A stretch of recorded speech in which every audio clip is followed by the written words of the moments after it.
അസ്സലാമലൈക്കും dear friends. ഇന്നത്തെ നമ്മുടെ റെസിപ്പി ഒരു വെറൈറ്റി പലഹാരമാണ്. നമ്മുടെ ഈ വീഡിയോ കണ്ടുകൊണ്ടിരിക്കുന്ന സമയത്ത് നിങ്ങൾക്ക് ഇഷ്ടപ്പെടുകയാണെങ്കിൽ ഒന്ന് ലൈക്ക് ചെയ്തേക്കണേ. അതുപോലെ തന്നെ നമ്മുടെ ഈ ചാനൽ ആദ്യമായിട്ട് കാണുന്നവരും ഇതുവരെയും സബ്സ്ക്രൈബ് ചെയ്യാത്തവരും പ്ലീസ് ഒന്ന് സബ്സ്ക്രൈബ് ചെയ്തേക്കണേ. ഞാനിടുന്ന വീഡിയോസ് ഉടനടി കിട്ടുന്നതിനായി സബ്സ്ക്രൈബ് ബട്ടന്റെ തൊട്ടടുത്ത് കാണുന്ന ബെല്ലൈക്കൺ കൂടി ക്ലിക്ക് ചെയ്തിട്ട് ഓൾ എന്ന ഓപ്ഷൻ എനേബിൾ ചെയ്യാനും മറക്കല്ലേ.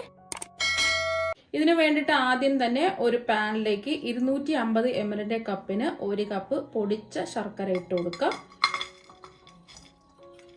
ശർക്കര ഉരുകി കിട്ടുന്നതിന് ആവശ്യമായ വെള്ളം ഒഴിച്ചു കൊടുക്കാം. ഞാനിപ്പോൾ 1/2 കപ്പ് വെള്ളമാണ് ഒഴിച്ചു കൊടുക്കുന്നത്. ഇപ്പോൾ മീഡിയം ഫ്ലെയിം വെച്ച് കൊടുക്കാം. ഈ ശർക്കര ഒന്ന് ഉരുകി വരട്ടെ. നമ്മൾ പൊടിച്ച് ശർക്കര എടുത്തതുകൊണ്ട് പെട്ടെന്ന് ഒന്ന് തിളച്ച് വരുമ്പോൾ തന്നെ ഉരുകി കിട്ടും. മീഡിയം ഫ്ലെയിം വേണം വെച്ച് കൊടുക്കാം. ഇപ്പൊ ശർക്കര പാനിയെല്ലാം എന്താ ഒന്ന് ഉരുകി വന്നിട്ടുണ്ട്. ഒന്ന് തിളച്ച് വന്നപ്പോൾ തന്നെ ശർക്കര പാനിയെല്ലാം എന്താ ഉരുകി വന്നിട്ടുണ്ട്. ഇത്രയും മതി. ഒരു നൂൽപ്പാവൊന്നും ആവേണ്ട ആവശ്യമില്ല. ഇനി ഫ്ലെയിം ഓഫ് ആക്കാം. ഇനി ഉരുക്കിയെടുത്ത ശർക്കര പാനി ആ ചൂടോടുകൂടി തന്നെ ഒന്ന് അരിച്ചൊഴിക്കാം. കല്ലും മണ്ണും ഉണ്ടെങ്കിൽ അരിച്ചൊഴിച്ചാൽ മതി, അല്ലെങ്കിൽ അരിച്ചൊഴിക്കേണ്ട ആവശ്യമില്ല. ഇപ്പൊ ശർക്കര പാനി ഇത് അരിച്ചൊഴിച്ചിട്ടുണ്ട്. ഇത് മാറ്റാം. ഇനി അരിച്ചെടുത്ത ശർക്കര പാനി മാറ്റി വെക്കാം. ഇനി ഒരു മിക്സിംഗ് ബൗളിലേക്ക് 1/2 കപ്പ് ഗോതമ്പ് പൊടി ഇട്ട് കൊടുക്കാം. 250 ml കപ്പിന് 1/2 കപ്പ് ഗോതമ്പ് പൊടിയാണ് എടുത്തിട്ടുള്ളത്. 1 കപ്പ് ഗോതമ്പ് പൊടിയും 1/2 കപ്പ് മൈദയും അങ്ങനെ വേണമെങ്കിലും എടുക്കാവുന്നതാണ്. ഞാൻ ഫുള്ളായിട്ട് ഇപ്പൊ 1/2 കപ്പ് ഗോതമ്പ് പൊടിയാണ് എടുത്തിട്ടുള്ളത്. ഇനി ഇതിലേക്ക് ഒരു 1/4 കപ്പ് റവ ചേർത്ത് കൊടുക്കാം. വറുത്തതോ വറുക്കാത്തതോ ഏത് റവ വേണമെങ്കിലും എടുക്കാവുന്നതാണ്. അപ്പൊ 1/4 കപ്പ് എന്ന് പറയുമ്പോൾ ഒരു 4 ടേബിൾ സ്പൂൺ ഉണ്ടാവും. ഇനി ഇതിലേക്ക് 1/4 ടീസ്പൂൺ ബേക്കിംഗ് സോഡ ഇട്ട് കൊടുക്കാം. അപ്പത്തിനൊക്കെ ഉപയോഗിക്കുന്ന സോഡാപ്പൊടിയാണേ. മധുരം ഒന്ന് ബാലൻസ് ചെയ്യാൻ വേണ്ടിയിട്ട് ഒരു 2 നുള്ളു ഉപ്പും കൂടി ഇട്ട് കൊടുക്കാം. നമ്മൾ എടുത്ത ശർക്കരയിൽ ഉപ്പിന്റെ അളവ് ഉണ്ടെന്നുണ്ടെങ്കിൽ ഉപ്പ് ചേർക്കേണ്ട ആവശ്യമില്ല. ഉപ്പില്ലാന്നുണ്ടെങ്കിൽ 2 നുള്ളു ഉപ്പ് ചേർത്ത് കൊടുത്താൽ മതിയാവും. നല്ലൊരു ഫ്ലേവർ കിട്ടുന്നതിന് വേണ്ടിയിട്ട് 1/2 ടീസ്പൂൺ ഏലക്കാപ്പൊടിയും കൂടി ചേർത്ത് കൊടുക്കാം. ഞാനിപ്പോൾ പഞ്ചസാരയും കൂട്ടി ചേർത്ത് പൊടിച്ചെടുത്തത് കൊണ്ടാണ് 1/2 ടീസ്പൂൺ ഇട്ട് കൊടുത്തത്. അല്ലാന്നുണ്ടെങ്കിൽ ഒരു 2 നുള്ളു അല്ലെങ്കിൽ 1/4 ടീസ്പൂൺ ഒക്കെ ഇട്ട് കൊടുത്താൽ മതിയാവും. ഏലക്കയുടെ ഫ്ലേവർ ഇഷ്ടമാണെന്നുണ്ടെങ്കിൽ ഒരു 1/4 ടീസ്പൂൺ ഒക്കെ ഇട്ട് കൊടുത്താൽ മതിയാവും. ഇനി ഇതെല്ലാം കൂടിയിട്ട് ഒന്ന് മിക്സ് ചെയ്ത് കൊടുക്കാം. നമ്മൾ ഇട്ട് കൊടുത്ത ഉപ്പ്, സോഡാപ്പൊടി, അതുപോലെ തന്നെ ഏലക്കാപ്പൊടി എല്ലാം ഈ മാവുമായിട്ട് ഒന്ന് മിക്സ് ആയി കിട്ടണം. അപ്പൊ അതെല്ലാം ഒന്ന് മിക്സ് ആയി കിട്ടിയിട്ടുണ്ട്. ഇനി നമ്മൾ ഉരുക്കി അരിച്ചൊഴിച്ച ശർക്കര പാനി അങ്ങ് മുഴുവനും ഒഴിച്ചു കൊടുക്കാം. ചെറിയൊരു ചൂടുണ്ട്, കുഴപ്പമില്ല, വലിയ ചൂടില്ല. ഇപ്പൊ ശർക്കര പാനി മുഴുവനും ഒഴിച്ചു കൊടുത്തിട്ടുണ്ട്. ഇനി ഇതെല്ലാം ഒന്ന് യോജിപ്പിച്ചെടുക്കാം.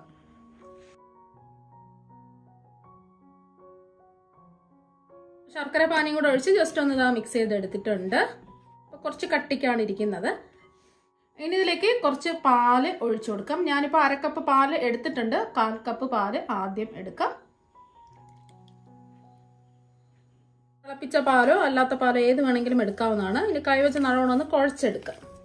നമുക്ക് ഈ മാവ് കുറച്ച് അയഞ്ഞ പരുവത്തിലാണ് വേണ്ടത്. കട്ടിക്കുള്ള പരുവത്തിലല്ല വേണ്ടത്. കുറച്ച് ലൂസായിട്ട് വേണം ഇരിക്കേണ്ടത്. ഇതിൽ റവ ചേർത്തുകൊണ്ട് കുറച്ച് ലൂസായിട്ട് വേണം ഈ മാവൊന്ന് കുഴച്ചെടുക്കാൻ. അപ്പോൾ റവ എല്ലാം ഒന്ന് കുതിർന്ന് സോഫ്റ്റ് ആയി കിട്ടുന്നതിന് വേണ്ടിയിട്ടാണ്. ഇപ്പൊ 1/4 കപ്പ് പാലിന്റെ ആവശ്യമേ വന്നിട്ടുള്ളൂ. അത് ഒരു അയഞ്ഞ പരുവത്തില് മാവ് കുഴച്ച് എടുത്തിട്ടുണ്ട്. ഈ ഒരു പരുവത്തിന് വേണം മാവ് കുഴച്ചെടുക്കാൻ വേണ്ടിയിട്ട്. റവ ഒക്കെ ചേർന്നുകൊണ്ട് കുറച്ചും കൂടെ ഒന്ന് സോഫ്റ്റ് ആയി കിട്ടുന്നതിന് വേണ്ടിയിട്ടാണ് ഇങ്ങനെ അയഞ്ഞ പരുവത്തില് മാവ് കുഴച്ചെടുക്കുന്നത്. അപ്പോൾ നമ്മൾ എടുക്കുന്ന മാവിനനുസരിച്ച് അതുപോലെ തന്നെ റവയ്ക്കനുസരിച്ച് നമ്മൾ ഒഴിച്ചു കൊടുക്കുന്ന പാലിന്റെ അളവ് വ്യത്യാസം ഉണ്ടാവും. ആദ്യം കുറേശ്ശെ ഒഴിച്ചു കൊടുക്കുക. 1/4 കപ്പ് മുഴുവനായിട്ട് അങ്ങ് ഒഴിക്കണ്ട. ആദ്യം ഒരു 2 ടേബിൾ സ്പൂൺ ഒഴിച്ച് വീണ്ടും ഒരു 2 ടേബിൾ സ്പൂൺ വേണമെന്നുണ്ടെങ്കിൽ ഒഴിച്ച് ഇതുപോലെ അയഞ്ഞ പരുവത്തിൽ ഒന്ന് കുഴച്ചെടുക്കുക. അതൊന്ന് കുഴച്ച് എടുത്തിട്ടുണ്ട്. ലൂസ് പരുവത്തിന് മാവ് കുഴച്ചെടുത്തതിന് ശേഷം ഇതിലേക്ക് 1 ടേബിൾ സ്പൂൺ എണ്ണ ഒഴിച്ചു കൊടുക്കാം. ഏത് എണ്ണ വേണമെങ്കിലും എടുക്കാവുന്നതാണ്. നെയ്യിന്റെ ടേസ്റ്റ് ഒക്കെ ഇഷ്ടമാണെന്നുണ്ടെങ്കിൽ 1 ടീസ്പൂൺ നെയ്യ് ഒഴിച്ചു കൊടുത്താലും മതി. ഇനി എല്ലാം കൂടിയിട്ട് ഒന്ന് കൈവച്ച് നല്ലോണം ഒന്ന് മിക്സ് ചെയ്തെടുക്കാം. 1 മിനിറ്റ് ഇങ്ങനെ നല്ലോണം ഒന്ന് കുഴച്ചെടുക്കാം. ഇപ്പൊ മാവ് 1 മിനിറ്റ് നല്ല സോഫ്റ്റ് ആയിട്ട് ഇതാ കുഴച്ചെടുത്തിട്ടുണ്ട്. ഇത്രയും മതി. അപ്പൊ കൈയൊക്കെ ഒട്ടിപ്പിടിക്കുന്നുണ്ടെങ്കിൽ കൈ നനച്ചിട്ട് വേണം ഒന്ന് കുഴച്ചെടുക്കാൻ. ഇനി മാവ് ഒന്ന് ഡ്രൈ ആവാതിരിക്കാൻ വേണ്ടിയിട്ട് ഇതിന്റെ പുറത്ത് കുറച്ച് ഓയിലൊന്ന് തടവി കൊടുക്കാം. അപ്പൊ ഇതിൽ റവ ചേർത്തത് കൊണ്ട് കുറച്ച് മാവൊന്ന് സോഫ്റ്റ് ആയി കിട്ടുന്നതിന് വേണ്ടിയിട്ട് കുറച്ച് സമയം ഒന്ന് മൂടി മാറ്റി വെക്കാം. ഇപ്പൊ മാവ് റെസ്റ്റ് ചെയ്യാൻ വെച്ചിട്ട് ഒരു 10 മിനിറ്റ് കഴിഞ്ഞിട്ടുണ്ട്. ഇപ്പൊ റവയെല്ലാം കുതിർത്ത് നല്ല സോഫ്റ്റ് ആയിട്ട് കിട്ടിയിട്ടുണ്ട്. ഇനി ഇതിൽ നിന്നും കുറച്ച് മാവെടുക്കാം. ഈ ഒരു നാരങ്ങ വലുപ്പത്തിലാണ് മാവ് എടുത്തിട്ടുള്ളത്. ഇനി കൈവച്ച് ഒന്ന് ഉരുട്ടിയെടുക്കാം. ഇനി ചായ ഇരിക്കുന്ന ഇതുപോലത്തെ ഒരു അരിപ്പ എടുക്കുക. ഇനി ഉരുട്ടിയെടുത്ത മാവ് ഈ അരിപ്പയുടെ മുകളിലായിട്ട് ഇങ്ങനെ വെച്ചു കൊടുക്കുക. കൈ വെച്ച് ജസ്റ്റ് ഒന്ന് പരത്തിയെടുക്കാം. ചെറിയ രീതിയിൽ ഒന്ന് പരത്തിയെടുത്താൽ മതിയാവും. ഇപ്പോൾ അതാ ഒന്ന് പരത്തിയെടുത്തിട്ടുണ്ട്. ഒന്ന് വേണമെന്നുണ്ടെങ്കിൽ ഒന്ന് ലെവൽ ചെയ്തും കൂടി കൊടുക്കാം. ഇനി ഇതിൻ്റെ നടുവിലായിട്ട് ചെറിയൊരു ഹോളും കൂടി ഇട്ട് കൊടുക്കാം. ഇത്രയേ ഉള്ളൂ സംഭവം. അരിപ്പയിൽ വെച്ച് ഷേപ്പ് ചെയ്തെടുത്ത മാവ് എണ്ണയിലേക്ക് ഇങ്ങനെ ഇട്ട് കൊടുക്കാം. ഓരോ മാവും ഇതുപോലെ ഉരുട്ടിയെടുത്ത് ഇതുപോലെ ഒന്ന് ഷേപ്പ് ചെയ്ത് എണ്ണയിലേക്ക് ഇട്ട് കൊടുക്കാം. ഓരോന്നോരോന്നായിട്ട് ഇതുപോലെ ഇങ്ങനെ ഇട്ട് കൊടുക്കാം. അത് ലോ ടു മീഡിയം ഫ്ലെയിം വെക്കാം. ഇതിന്റെ ഉള്ളൊക്കെ ഒന്ന് വെന്ത് കിട്ടുന്നതിന് വേണ്ടിയിട്ടാണ്. ഫ്ലെയിം കൂട്ടി വെക്കരുത്. അഥവാ നിങ്ങൾക്ക് അരിപ്പയിൽ നിന്ന് വിട്ട് കിട്ടുന്നില്ല എന്നുണ്ടെങ്കിൽ കുറച്ച് എണ്ണ തടവിന് ശേഷം ഒന്ന് പരത്തി ഇതുപോലെ ഒന്ന് ഇട്ട് കൊടുത്താൽ. ഇപ്പൊ ഒരു 4 എണ്ണമാണ് ഞാൻ ഇട്ട് കൊടുത്തിട്ടുള്ളത്. ഒരു സൈഡ് ഒന്ന് മൊരിഞ്ഞ് വരട്ടെ. ആദ്യം നമ്മൾ ഇട്ട് കൊടുത്തത് ഒരു സൈഡ് മൊരിഞ്ഞ് വന്നിട്ടുണ്ട്. ഒന്ന് തിരിച്ചിട്ട് കൊടുക്കാം.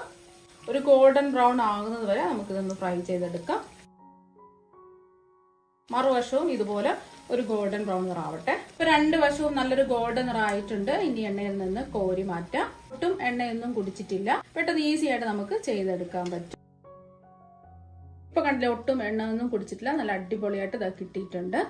ഇനി അടുത്തതായിട്ട് വേണ്ടത് കുറച്ച് എള്ളാണ്. ഉരുട്ടിയെടുത്ത ഓരോ ഉരുളയും ഈ എള്ളിലിട്ട് ഒന്ന് കോട്ട് ചെയ്തെടുക്കുക. ഇതുപോലെ ഒന്ന് കോട്ട് ചെയ്ത് ഉരുട്ടിയെടുത്തിട്ടുണ്ട്. ഇനി ഞാൻ ഇതൊന്ന് പരത്തിയെടുക്കുന്നതിന് വേണ്ടിയിട്ട് ഇതുപോലത്തെ ഒരു വാഴയിലാണ് എടുത്തിട്ടുള്ളത്. എള്ളിൽ കോട്ട് ചെയ്തെടുത്ത മാവ് വാഴയിലേക്ക് വെച്ചു കൊടുക്കാം. ഇനി ഇതൊന്ന് പരത്തിയെടുക്കാം. കാരണം കുറച്ച് വേണം പരത്തിയെടുക്കാൻ. നമ്മൾ എണ്ണയിലേക്ക് ഇടുമ്പോൾ ഇതൊന്ന് വീർത്ത് വരും. ഇനി നടുവിലായിട്ട് ഒരു ഹോൾ ഇട്ട് കൊടുക്കാം. ഇലയിൽ നിന്ന് ഇളക്കിയെടുക്കാം. നല്ല ഈസി ആയിട്ട് ഇത് ഇളക്കിയെടുക്കാൻ പറ്റും. ഇനി ഇതുപോലെ ഇളക്കിയെടുത്ത് എണ്ണയിലിട്ട് ഒന്ന് ഫ്രൈ ചെയ്തെടുക്കാം. ചൂടായി കിടക്കുന്ന എണ്ണയിലേക്ക് ഓരോന്നായിട്ട് ഇട്ട് കൊടുക്കാം. വാഴയില ഇല്ലാത്തവരാണെന്നുണ്ടെങ്കിൽ പ്ലാസ്റ്റിക്കിന്റെ ഷീറ്റ് ഉണ്ടല്ലോ, അതെടുത്താലും മതി. അതിൽ ഇതുപോലെ മാവ് ഉരുട്ടി ഇതുപോലെ ഒന്ന് എള്ളിട്ട് കോട്ട് ചെയ്ത് ഒന്ന് പരത്തി ചെറിയൊരു ഹോൾ ഇട്ട് കൊടുത്താൽ മതിയാവും. ഇപ്പൊ ഒരു സൈഡ് ഒന്ന് മൊരിഞ്ഞു വന്നിട്ടുണ്ട്. ഇനി ഇതൊന്ന് തിരിച്ചിട്ട് കൊടുക്കാം. 2 സൈഡും ഇതുപോലെ ഒന്ന് മൊരിഞ്ഞ് വരട്ടെ. നല്ലൊരു ഗോൾഡൻ ബ്രൗൺ നിറം ആവുന്നത് വരെ ഒന്ന് ഫ്രൈ ചെയ്തെടുക്കാം. ഇപ്പൊ 2 സൈഡും ഒരു ഗോൾഡൻ നിറം ആയിട്ടുണ്ട്. ഇനി എണ്ണയിൽ നിന്ന് കോരി മാറ്റാം. ഇപ്പൊ എണ്ണയിൽ നിന്ന് കോരി മാറ്റിയിട്ടുണ്ട്. ബാക്കിയിരിക്കുന്നതും ഇതുപോലെ തന്നെ നമുക്ക് ഫ്രൈ ചെയ്തെടുക്കാം. ഇപ്പൊ കണ്ടില്ലേ, ഒട്ടും എണ്ണയൊന്നും കുടിച്ചില്ല. കാണാൻ തന്നെ നല്ല ഭംഗിയാണ്. കഴിക്കാൻ വേണ്ടിയിട്ട് അടിപൊളി ടേസ്റ്റ് ആണ്. ഇനി ഇത് ഒരു പാത്രത്തിലേക്ക് മാറ്റാം. ഇപ്പൊ നമ്മുടെ പലഹാരം എല്ലാം ഇവിടെ റെഡി ആയിട്ടുണ്ട്. ഇതിൽ നിന്നും ഒരെണ്ണം എടുത്ത് കാണിച്ചു തരാം.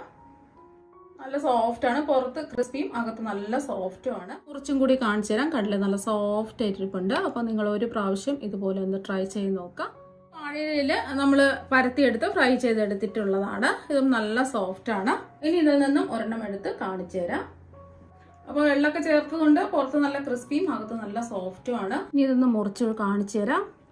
ഇപ്പോൾ കണ്ടില്ലേ, ആകമൊക്കെ നല്ലോണം വെന്ത് കിട്ടിയിട്ടുണ്ട്. അപ്പോൾ നല്ല സോഫ്റ്റ് ആണ്. കഴിക്കാൻ വേണ്ടിയിട്ട് അടിപൊളി ടേസ്റ്റുമാണ്. അപ്പോൾ നിങ്ങൾ എല്ലാവരും ഇതുപോലെ ഒരു പ്രാവശ്യം ഒന്ന് ട്രൈ ചെയ്ത് നോക്കുക. തീർച്ചയായും നിങ്ങൾക്ക് എല്ലാവർക്കും ഇഷ്ടപ്പെടും. അപ്പോൾ നമുക്ക് മറ്റൊരു വെറൈറ്റി ഡിഷുമായിട്ട് വീണ്ടും കാണാം. താങ്ക്